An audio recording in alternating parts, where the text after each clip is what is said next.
ভারতের বিভিন্ন প্রাচীন মন্দিরের স্থাপত্যে শিল্প ও সংস্কৃতির এক অভূতপূর্ব মিলন দেখা যায়। এই প্রাচীন স্থাপত্যে প্রায়ই Oh my God. খোলামেলা উপস্থাপন দেখা যায়, যা প্রাচীন ভারতের দর্শন এবং সংস্কৃতির অংশ। যেমন খাজুরাহ মন্দিরগুচ্ছ, কোণারকের সূর্য মন্দির এবং ভুবনেশ্বরের বিভিন্ন মন্দিরে এমন খোদাই চিত্র লক্ষ্য করা যায়। আপনার কি মনে হয়, আমাদের প্রাচীন সংস্কৃতি এমন ছিল? না, এমন তো হতে পারে না। তাহলে এর প্রকৃত কারণ কি?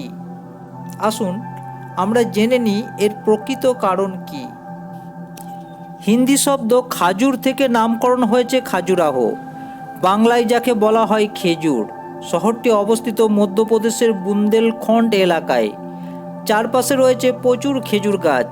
পাথরে খোদাই করা মূর্তির কারণে খাজুরাহ বিখ্যাত। কিন্তু কী কারণে এই মূর্তিগুলো খোদাই করা হয়েছে তা এখনও পর্যন্ত রহস্যই রয়ে গেছে। মধ্যপ্রদেশের বান সান খাজুরাহ মন্দির দেশের প্রাচীনতম ঐতিহ্যের ধারক এবং বাহক বলা হয় খাজুরাহকে। এটি চন্দ্রবংশের শাসকরা 950 থেকে 1050 খ্রিস্টাব্দের মধ্যে নির্মাণ করেছিলেন। খাজুরাহ মন্দিরগুলি তাদের জটিল কারুকাজ এবং শিল্পগত ভাস্কর্যের জন্য বিখ্যাত। বিশেষত এই মন্দিরগুলি কামশাস্ত্র থেকে অনুপ্রাণিত ও রোমান্টিক ভাস্কর্যের জন্য বিশ্বব্যাপী পরিচিত। পুরনো সময়ের দলিল হিসেবে যাকে বিশ্বের দরবারে পৌঁছে দিয়েছে ইউনেস্কো। এই মন্দিরগুলি ঘিরে রয়েছে নানা অজানা গল্প। সাধারণ জ্ঞান বৃদ্ধি করতে দেখে নিন কি লুকিয়ে রয়েছে খাজুরাহ মন্দিরের আনাচে কানাচে। সাধারণ মানুষের প্রবণতা খাজুরাহকে তারা কামসূত্রের সঙ্গে মিলিয়ে ফেলেছে, মনে করে সেখানে কেবলই ছড়িয়ে রয়েছে, কিন্তু তা না। ভারতের প্রাচীন ইতিহাসে জলজ্যান্ত দলিল এই স্থাপত্য।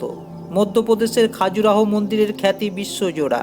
এটি আমাদের দেশের একটি বিখ্যাত পর্যটন স্থান।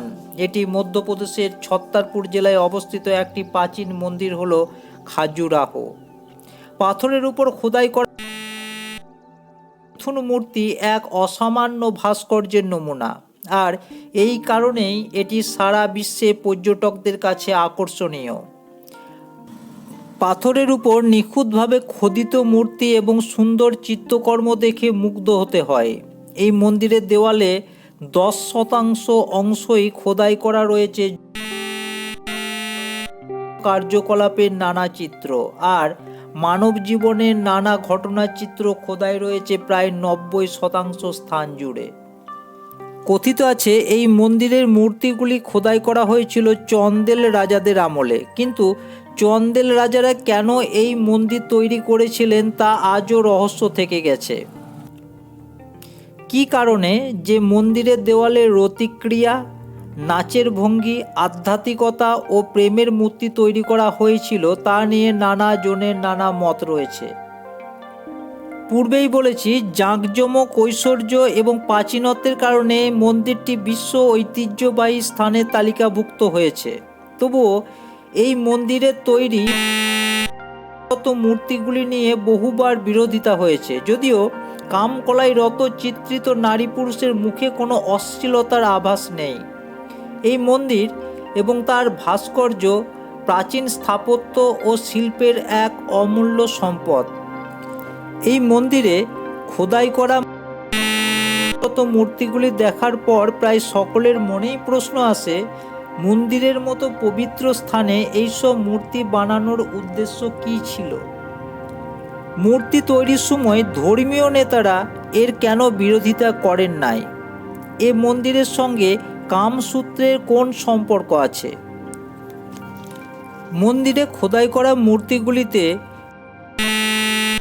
একটি জীবন্ত চিত্র দেখা যায়। 22টি মন্দিরের মধ্যে একটি কান্দারিয়া মহাদেবের মন্দিরটি জন্য বিখ্যাত। 1065 খ্রিস্টাব্দের দিকে মোহাম্মদ গজনীকে দ্বিতীয়বার পরাজিত করার পর রাজা বিদ্যাধর এই মন্দিরটি তৈরি করেছিলেন। বাইরের দেওয়ালে খোদাই করা হয়েছে পুরুষ, কিন্নর, দেবদেবী এবং প্রেমিক প্রেমিকা ইত্যাদির সুন্দর মূর্তি ও ছবি। মাঝখানের দেওয়ালে দেখতে পাবেন ফুনের সব অপূর্ব দৃশ্য। সাধারণ মানুষ খাজুরাহোকে তারা কামসূত্রের সঙ্গে মিলিয়ে ফেলেছে, মনে করেন সেখানে কেবলই কাম ছড়িয়ে রয়েছে, কিন্তু তা না। ভারতের প্রাচীন ইতিহাসের জলজ্যান্ত দলিল এই স্থাপত্য। খাজুরাহো দেওয়ালে তৈরি প্রত্যেকটি ভাস্কর্যের নিজস্ব গুরুত্ব রয়েছে। এখানকার একটি দেওয়ালের উপর থেকে নিচ পর্যন্ত 3টি ভাস্কর্য কামসূত্রে বর্ণিত একটা নীতির অনুকরণ। মিলনের শুরুতে এবং চুম্বনের মাধ্যমে উত্তেজনা এখানে দেখানো হয়েছে। একটি দৃশ্যে একজন পুরুষকে 3জন নারী সম্পর্ক করতে দেখা যায়। আরেকটি মূর্তিতে আবার দেখানো হয়েছে প্রেমিক প্রেমিকারা একে অপরকে উত্তেজনা ব্যবহার করার দৃশ্য।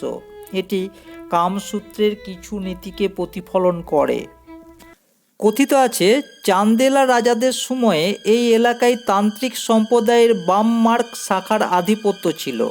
এই সম্প্রদায়ের লোকেরা যোগ এবং ভোগ উভয়কেই মোক্ষ লাভের উপায় হিসাবে বিবেচনা করতেন। এই মূর্তিগুলি তাদের সেই কর্মকাণ্ডের ফল মাত্র। হিন্দু মতে ও মোক্ষ লাভের একটি উপায় হতে পারে, তবে এটি কেবল তাদের ক্ষেত্রেই প্রযোজ্য যারা সত্যিকারের মুমুক্ষু। এই মূর্তিগুলি সম্পর্কে একটি জনপ্রিয় কাহিনী প্রচলিত। কথিত আছে পুরোহিত হেমরাজের কন্যা হেমবতী সন্ধ্যায় হ্রদে স্নান করতে এসেছিলেন।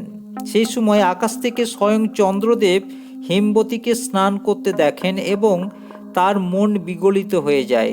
ঠিক সেই মুহূর্তে তিনি সুন্দরী হেমবতীর সামনে উপস্থিত হন এবং তাকে তার প্রণয় নিবেদন করেন।